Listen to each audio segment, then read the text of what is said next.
So yesterday he retweeted a claim that Irish citizens get longer prison sentences than illegal immigrants, is how he described it. That's messed up. That's what Elon said.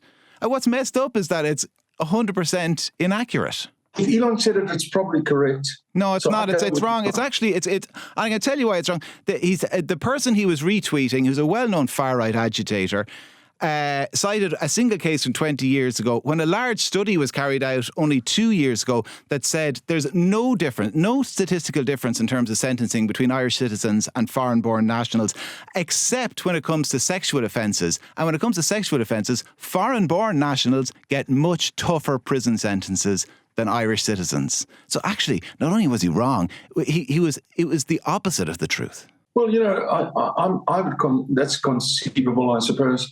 What I would say to you, as an Irishman, and I must tell you, some of my best friends I've ever had have been Dubliners. And so I just want to say to you, remember what a scoundrel Michael Collins was. They should have done him in right in the beginning, don't you think?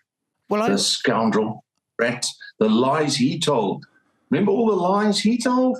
Oh, I see what you're getting at. That essentially, the things he might have said about the British or the British Empire pale in significance to kind of the Ireland that he helped to shape. That's right.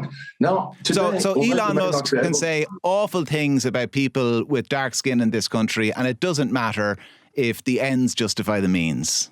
No. I would say that the Irish and